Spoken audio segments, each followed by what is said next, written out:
99 TV effect తో వరంగల్ జిల్లాలో వ్యవసాయ శాఖ అధికారులు రంగంలోకి దిగారు. రైతులను నకిలీ ఎరువులతో మోసం చేస్తున్న అక్రమార్కులపై చర్యలు ప్రారంభించారు. 99 టీవీ ప్రసారం చేసిన వార్తా కథనం ఆధారంగా వర్ధన్నపేట మండలం ల్యాబర్తి గ్రామంలో తనిఖీలు చేపట్టిన అధికారులు భారీ మొత్తంలో నకిలీ ఎరువుల బస్తాలను స్వాధీనం చేసుకున్నారు. పరారీలో ఉన్న బ్రోకర్పై పోలీసులకు ఫిర్యాదు చేయగా కేసు నమోదు చేసేందుకు చర్యలు కొనసాగుతున్నాయి. రైతులు ప్రభుత్వ గుర్తింపు పొందిన ఎరువుల డిపోల నుండే కొనుగోలు చేయాలని, అక్రమంగా ఎరువులు విత్తనాలు విక్రయిస్తున్న వారిపై వెంటనే వ్యవసాయ శాఖకు సమాచారం అందించాలని మండల వ్యవసాయ అధికారి విజయ్ సూచించారు. ల్యాబర్తి గ్రామంలో నిన్న రైతులు మా వద్దకు వచ్చి మరి ఎరువులు అమ్ముతున్నారు, రాత్రికి రాత్రి వచ్చి లేదా ఉదయం 8 గంటల లోపల ఎరువులు అని చెప్పి మనకి అమ్మి వెళ్తున్నారు రైతులకి అని చెప్పి మనకి నిన్న ఫిర్యాదు చేయడం జరిగింది.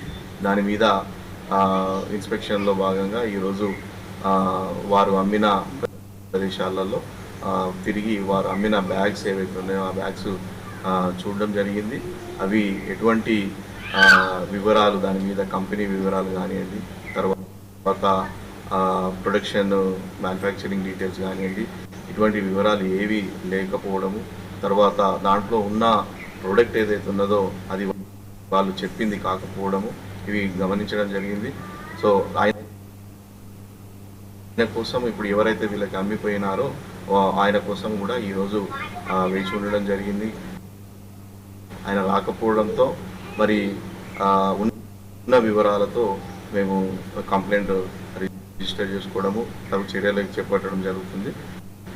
రైతు సోదరులు ఇది గమనించి దయచేసి ఇట్లా రాత్రికి రాత్రి వచ్చి లేదా ఉదయం 8 లోపల మేము ఎరువులు అమ్మే వాళ్ళము అని చెప్పేసి అమ్మ చూపే వాళ్ళని మీరు ఎంకరేజ్ చేయాలి.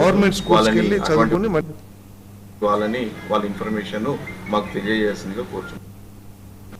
ల్యాబర్తి గ్రామంలో నిన్న రైతులు మా వద్దకు వచ్చి మరి ఎరువులు అమ్ముతున్నారు, రాత్రికి రాత్రి వచ్చి